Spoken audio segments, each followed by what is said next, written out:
চোখে মুখে দুশ্চিন্তার ছাপ আর বেঁচে ফিরবেন কিনা এ নিয়ে মাথায় ঘুরছে অনিশ্চয়তা।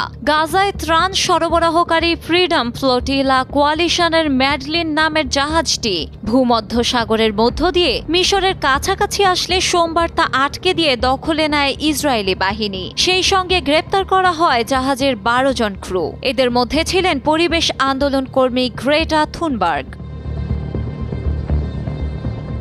এমন বর্বর ঘটনায় আন্তর্জাতিক মিডিয়াগুলোতে শুরু হয় নিন্দার ঝড়। এমন পরিস্থিতি সামাজিক যোগাযোগ মাধ্যম এক্সে সহায়তার জন্য আন্তর্জাতিক মহলে অনুরোধ জানিয়ে গ্রেটা বলেন, আমি সুইডেন থেকে এসেছি।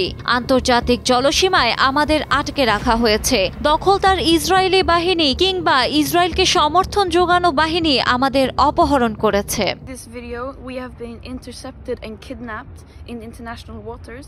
এই ভিডিওটি সম্ভাব্য পরিস্থিতি বিবেচনা করে আগেই রেকর্ড করে রাখা হয়েছিল। গ্রেটা তার বন্ধু, পরিবার ও সহকর্মীদের কাছে আকুল আবেদন জানিয়েছেন যেন তারা সুইডিশ সরকারের উপর চাপ সৃষ্টি করে তাকে এবং অন্যদের দ্রুত মুক্তির ব্যবস্থা করেন।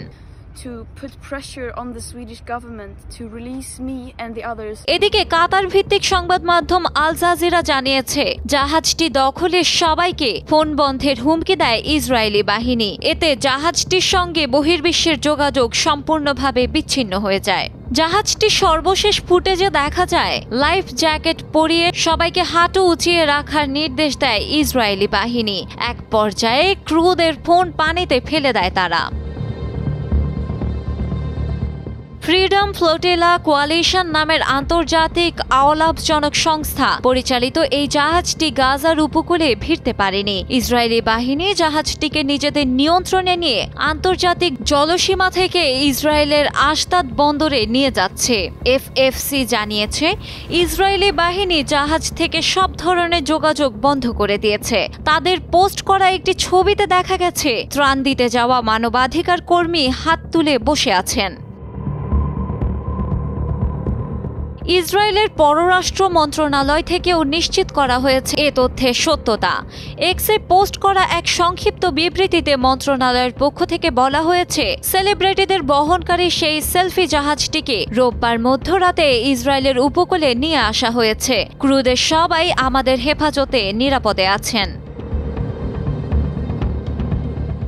একদিকে ইসরায়েলি বাহিনীর টানা নিষ্ঠুর সামরিক অভিযান এবং অপরদিকে দিনের পর দিন ধরে প্রয়োজনীয় খাদ্য, ঔষধ, সুপেয় পানি ও ত্রাণ সামগ্রীর অভাবে স্মরণকালের সবচেয়ে ভয়াবহ মানবিক বিপর্যয়ের সম্মুখীন হন গাজায় বসবাসকারী ফিলিস্তিনিরা। এ নিয়ে বিশ্বজুড়ে শুরু হওয়া ব্যাপক আলোচনা সমালোচনার মধ্যেই গাজায় ত্রাণবাহী জাহাজ পাঠানোর ঘোষণা দেয় freedom flotilla coalition. Desk report, সময়ের আলো।